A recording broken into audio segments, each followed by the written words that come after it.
يا نفس إن لم تظفري لا تجزعي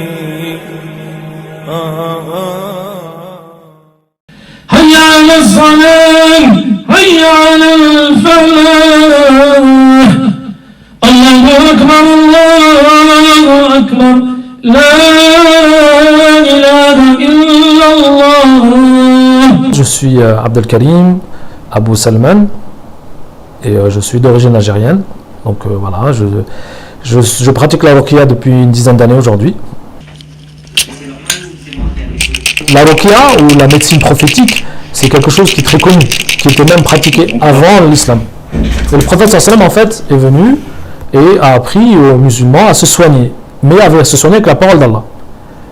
Donc le Coran ne rejette pas l'existence des djinns, ne rejette pas l'existence de la sorcellerie, du mauvais œil, du mal occulte. Au contraire, Allah donne plusieurs exemples dans le Coran, dont le verset de l'Al-Baqarah, dans la vache, où il parle de la séparation du couple. Donc ils apprennent la sorcellerie pour séparer les couples. Donc l'exemple qu'il a pris, c'est quelque chose qu'on connaît aujourd'hui. Donc la ruqya est une réponse prophétique, une réponse qui est dans le sens de ce qui plaît à Allah, au mal occulte, à la base. Mais c'est aussi une médecine complète, c'est-à-dire qu'elle associe la ventousothérapie, elle associe la psychologie, elle associe la spiritualité. Donc la ruqya, c'est une médecine alternative complète.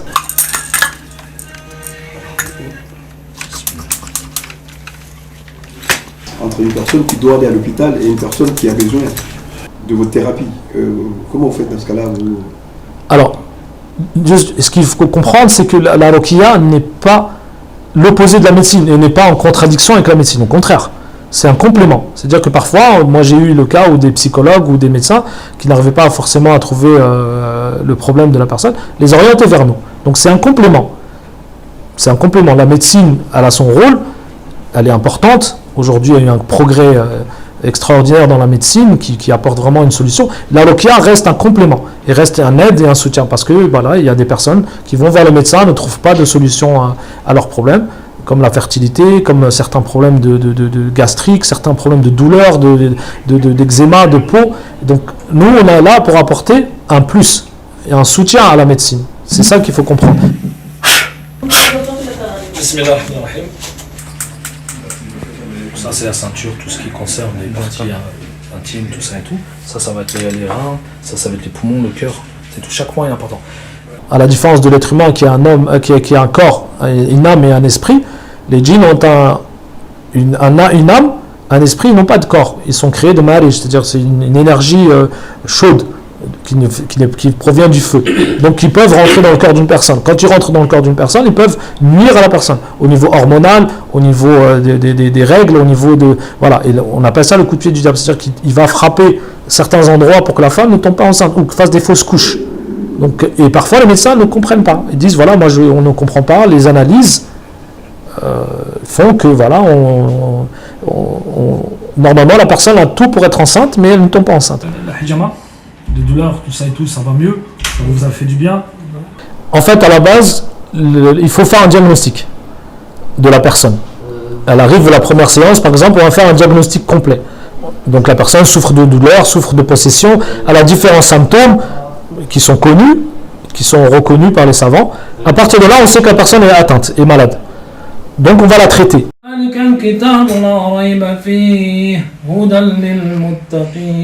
الذين يؤمنون بالغيب ويقيمون الصلاة ومما رزقناهم ينفقون بسم الله من كل شيء يدرك ومن كل نفس نوعين الحاسد الله يشفيك بسم الله. Donc là on retire les ventouses, voilà, on retire le mauvais sang. Donc du coup, quel a été l'effet du Coran avec ces ventouses la relation, c'est quoi exactement? Donc là, on va questionner la personne. Généralement, quand on finit comme ça, on demande à la personne comment elle s'est sentie, qu'est-ce qu'elle a ressenti pendant la lecture, quels sont les effets, et en fonction de ça, on voit à peu près. C'est-à-dire que la personne elle se sent légère, détendue, elle se sent plus calme, moins nerveuse, les douleurs sont plus disparues. Ça dépend en fait, il y a différentes raisons. Ou on peut avoir aussi des cas, pendant la récitation et la pose des ventouses, des réactions de possession, où la personne fait des crises, commence à crier, le djinn commence à parler, et donc là on essaie d'intervenir de façon à ce que le djinn quitte la personne et que le mal qui est dans cette personne-là puisse disparaître et que la personne soit soulagée. Donc en fonction de ça, on agit. Donc une séance peut durer une demi-heure, 1 heure de lecture. Pourquoi ? Parce que la personne va être plus touchée que d'autres. Bismillahirrahmanirrahim. Allahumma salli wa sallam ala Sayyidina Muhammad wa ala alihi wa sahbihi wa sallam taslima. Bismillahirrahmanirrahim. Mjinga vani nakwenda lokutali nakundozivira shitswa sizivira na uzira tatu zhatizia mana dalawa mazaka sunshai tena vani jaibulwa vani tija leo nakosha njenzire vani sijati fanyoshia unakofaniwa tijiparamba mwili wangu wadzao mzuri kausina tena tambu toka uyotsi safike waminza wanadamu pia waje wajazihire maana ivani risizihira ripare nguvu risemu ya Mungu ripare nguvu. Tosidikia matongozo zirengele. Waza nzuzuri. Tu avais demandé aussi pour les hijama à la tête. Oui, c'est justement un problème de mémoire. Donc, j'ai déjà fréquenté le Rukia parce que j'avais un problème de santé que la médecine traditionnelle ne peut pas résoudre. C'est-à-dire j'allais à l'hôpital pour, par exemple, un problème de dos, un problème de mémoire, un problème de tête, maux de tête. Mais en fait, rien à faire. Tous les médicaments qu'on me donne, ça ne faisait rien. Et puis j'ai découvert tout hasard comme ça, le Rukia, parce qu'avant je ne connaissais pas. Et puis j'ai essayé depuis Métropole, j'ai vu que ça m'a beaucoup aidé, je me suis senti mieux. Je puis m'avancer dans la vie d'ailleurs. Donc après, comme on m'a conseillé, les Tchèques qui étaient là, ils m'ont conseillé de refaire ça assez régulièrement dans l'année par exemple, 1 fois dans l'année.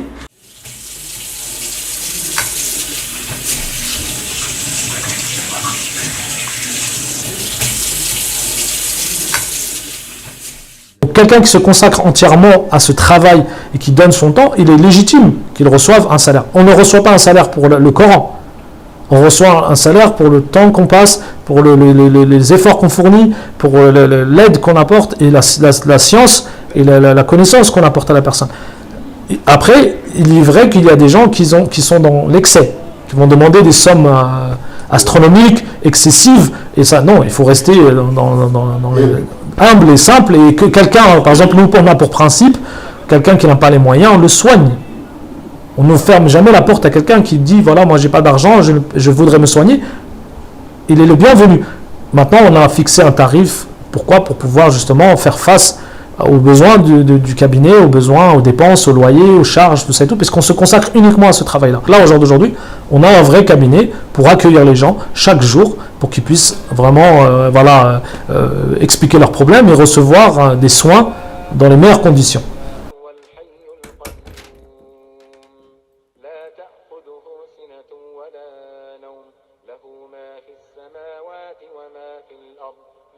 Au jour d'aujourd'hui, par le fait que la Rukia devient ouverte, et une porte ouverte à tout le monde, nous, dans le centre, on soigne des personnes qui sont chrétiennes, catholiques, juives ou qui sont athées, mais justement pour amener à leur faire comprendre que la réalité de la vie, c'est ce monde-là. C'est-à-dire que ce n'est pas du charlatanisme, ce n'est pas de la magie, ce n'est pas un mensonge pour se moquer des gens, mais une réalité. Une réalité de quoi ? De la croyance que Allah a créé un monde invisible qui interfère avec nous. Comment vous avez connu Mayotte ? Pourquoi venir s'installer à Mayotte aussi loin de... C'est très simple en fait, j'avais un cabinet à Paris, dans la banlieue parisienne, et j'ai soigné des personnes d'origine mahoraise, de Mayotte, et j'ai apprécié leur qualité, vraiment, les personnes étaient vraiment très très agréables, et ils m'ont invité, ils m'ont proposé, ils m'ont dit voilà, qu'est-ce que tu penses de venir à Mayotte, c'est tout. Et il y a 2 ans, je suis venu visiter, et je suis tombé amoureux de cet endroit, de cette île, des personnes qui sont dedans, qui se cadrent. Et je me suis dit pourquoi pas m'installer et créer justement un cabinet qui peut rendre service, être utile et en même temps avoir une vie agréable dans un bel endroit. Voilà ce qui m'a amené à Mayotte et par aujourd'hui, j'ai pas du tout l'intention de repartir.